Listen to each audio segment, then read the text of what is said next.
Early to bed early to rise makes a person healthy wealthy and wise. लेकिन ये early कितना early है? कोई कहता है 2-4 घंटे की नींद काफी है, कोई कहता है 6 घंटे नहीं सोए तो बीमार हो जाओगे, और कोई कहता है कि 9 घंटे की नींद तो जरूरी ही है। तो ये नींद का सही टाइम आखिर है क्या?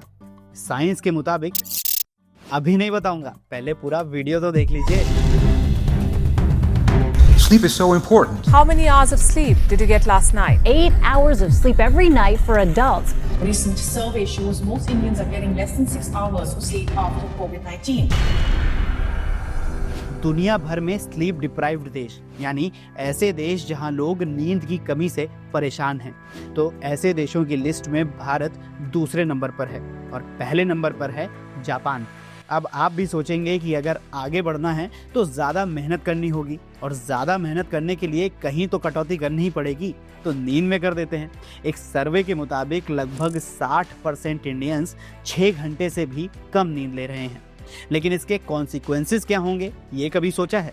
नहीं सोचा तो ये वीडियो आप ही के लिए है। 1964 में सैन डिएगो के रैंडी गार्टन ने कई दिनों तक ना सोकर वर्ल्ड रिकॉर्ड बनाया था, लेकिन उन्हें इस रिकॉर्ड के लिए काफ़ी खामियाजा भी भुगतना पड़ा। 17 साल के इस शख्स ने अपने साइंस प्रोजेक्ट के लिए काफ़ी अतरंगा एक्सपेरिमेंट किया।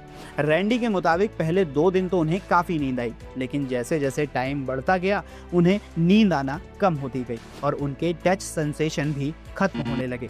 फिर थोड़े टाइम बाद उन्हें हेलुसिनेशन शुरू हो गया, यानी ऐसी चीज़ें दिखने लगी जो एग्जिस्ट ही नहीं करती थी। और ये तो हो गई हेल्थ की बात। अगर वेल्थ की बात करें तो दुनिया भर में कई देश ऐसे हैं जहां लोगों की नींद पूरी ना होने की वजह से उन देशों को भारी नुकसान उठाना पड़ता है। तो अब इससे आपको अंदाज़ा तो लग ही गया होगा कि नींद हमारे शरीर और हमारे देश दोनों के लिए कितनी ज़्यादा ज़रूरी है। आज के समय में नींद पूरी ना होने का सबसे बड़ा रीज़न है टेक गैजेट्स।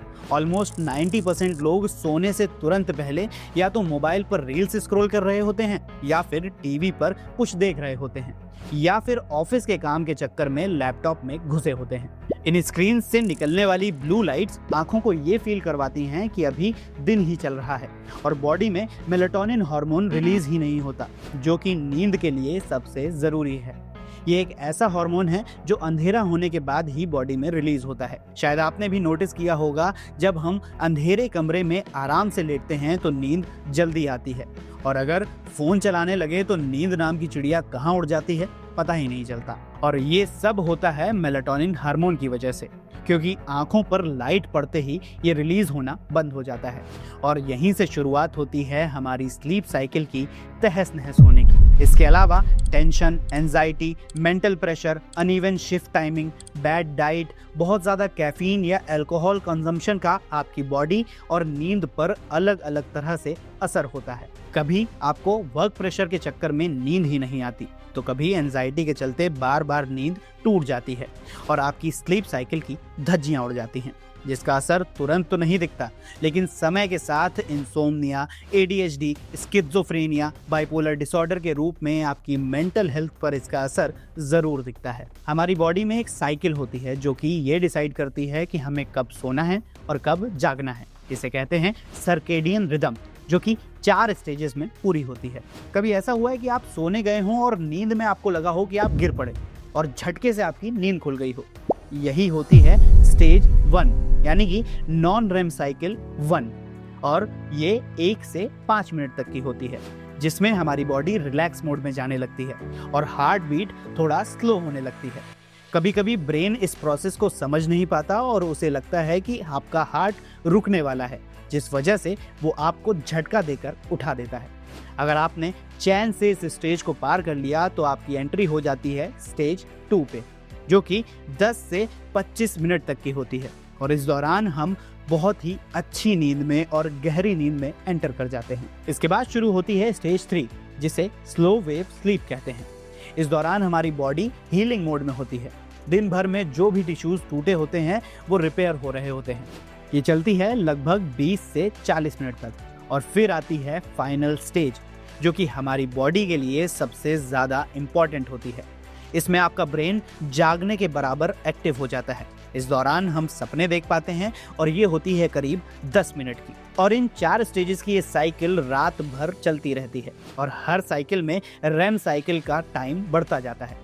साइंटिस्ट्स के मुताबिक कम से कम 5-6 बार जब ये साइकिल पूरी हो जाती हैं तब एक हेल्दी स्लीप काउंट की जाती है। कई बार आपने नोटिस किया होगा कि 6-7 घंटे की पूरी नींद लेने के बाद भी अगर आप सपने के बीच में जाग जाते हैं तो दिन भर आपका मूड खराब रहता है और बॉडी सुस्त महसूस करती रहती है। ये होता है रेम साइकिल के बीच में उठने से। अगर आपकी रेम साइकिल ब्रेक हो जाती है तो ब्रेन को लगता है कि आपकी नींद अभी पूरी नहीं हुई है, इसीलिए आपको बार बार नींद आती रहती है और बॉडी सुस्त महसूस करती रहती है। इसीलिए जब पावर नैप की बात की जाती है तो 10 से 15 मिनट की नींद ही सजेस्ट करते हैं, जिससे आप रेम साइकिल में एंटर ही ना कर सकें और थोड़ी देर की नींद से बॉडी फ्रेश भी महसूस कर सके। अब आप सोचेंगे कि अगर 10-15 मिनट की नींद से बॉडी फ्रेश महसूस कर सकती है तो 6-7 घंटे की लंबी नींद क्यों लेनी है? तो बात कुछ ऐसी सी है कि 10-15 मिनट सोकर आप फ्रेश तो महसूस कर सकते हैं, लेकिन हेल्दी रहने के लिए 6-7 घंटे की पूरी नींद बहुत ज़रूरी होती है। इसीलिए साइंटिस्ट्स ने अलग अलग एज ग्रुप के लिए अलग अलग स्लीप साइकिल डिस्क्राइब की हैं। न्यूबॉर्न के लिए 14 घंटे, इन्फेंट के लिए 12 घंटे, टॉडलर के लिए 11 घंटे, प्री स्कूल चाइल्ड के लिए 10 घंटे, स्कूल लाइफ के लिए 8-9 घंटे और अडल्ट्स के लिए 7 घंटे की मिनिमम स्लीप साइकिल मेंटेन करना ज़रूरी है। अगर हम इससे कम नींद लेते हैं तो हमारे ऊपर स्लीप डेट बढ़ने लगता है, जो कि आगे चलकर गंभीर रूप ले सकता है। लेट 19th सेंचुरी में एक जर्मन साइंटिस्ट एमिल क्रेपलिन ने कहा था कि जब भी हमारी बॉडी की सर्केडियन रिदम यानी कि स्लीप साइकिल डिसरप्ट होती है तो इसका सीधा असर पड़ता है हमारी मेंटल हेल्थ पर। एक रिसर्च के मुताबिक इंडिया में जो स्लीप डिप्राइव्ड बच्चे हैं उनमें से 97% बच्चे डिप्रेशन का शिकार हैं, 72% में एंजाइटी इश्यूज हैं, 75% बच्चों को बहुत जल्दी गुस्सा आने लगता है और 68% बच्चे तो किसी भी काम में कॉन्सेंट्रेट ही नहीं कर पाते। और ये सारी चीज़ें जिस तरह बच्चों को इम्पैक्ट डालती हैं वैसे ही अडल्ट्स को भी इफेक्ट करती हैं। स्किज़ोफ्रेनिया के एग्जाम्पल से समझते हैं। एक ऐसी हेल्थ कंडीशन जिसमें इंसान के सोचने, समझने और इम्प्लीमेंट करने की जो कैपेबिलिटी है वो लूज होने लगती है और उन्हें हेलुसिनेशन होने लगता है। उन्हें ऐसी चीज़ें दिखने लगती हैं जो कि होती ही नहीं हैं और ये सब होता है स्लीप डिप्रिवेशन की वजह से। एक और एग्जांपल लेते हैं डिप्रेशन का, जो कि एक मूड डिसऑर्डर है जिसमें इंसान को बहुत ज़्यादा सैड और होपलेस फील होने लगता है। इंडिया की बात करें तो 30 करोड़ इंडियंस डिप्रेशन से जूझ रहे हैं। इनमें से 75% इंडियंस ऐसे हैं जो इंसोम्निया की वजह से डिप्रेशन का शिकार हुए हैं। और इंसोम्निया किस वजह से होता है? स्लीप डिप्रिवेशन की वजह से। अगर हम नेशनल मेंटल हेल्थ सर्वे के रिपोर्ट को देखें तो इंडिया में करीब 3.5% लोग ऐसे हैं जो स्ट्रेस और एंजाइटी रिलेटेड डिसऑर्डर से सफ़र कर रहे हैं, यानी करीब 5.5 करोड़ भारतीय एंजाइटी का शिकार हैं। स्लीप डिप्रिवेशन से फिजिकल हेल्थ पर क्या असर पड़ता है जान लिया, मेंटल हेल्थ को क्या घाटा होता है ये भी जान लिया। अब एक चौंकाने वाले आंकड़े पर भी नजर डाल लीजिए। नेशनल सेफ्टी काउंसिल की 2021 की रिपोर्ट के मुताबिक नींद पूरी ना होना रोड एक्सीडेंट्स का काफ़ी बड़ा कारण है। इंडिया में करीब 40% रोड एक्सीडेंट्स इंसोम्निया की वजह से होते हैं। यहाँ तक कि दुनिया भर में Chernobyl, 3 mile island, space shuttle challenger explosion और एक्सॉन वाल्डेज ऑयल स्पिल जैसी कई बड़ी दुर्घटनाएं भी किसी इंसान की नींद पूरी ना होने की वजह से हुई थी। अब आप कहेंगे कि अगर स्लीप साइकिल इतनी ही इंपॉर्टेंट चीज़ है तो इसे मेंटेन कैसे करें? तो सिंपल सी बात है, healthy food, healthy lifestyle, basic exercise, no excessive use of digital screens before sleep, less stress. बस इन बातों का ध्यान रखने की कोशिश कीजिएगा, स्लीप साइकिल खुद ब खुद सुधर जाएगी। बाकी वीडियो कैसा लगा कमेंट सेक्शन में बताना मत भूलिएगा और अगर नींद की ज़रूरत आपको समझ आ गई हो तो जाकर सो जाइए। Good night.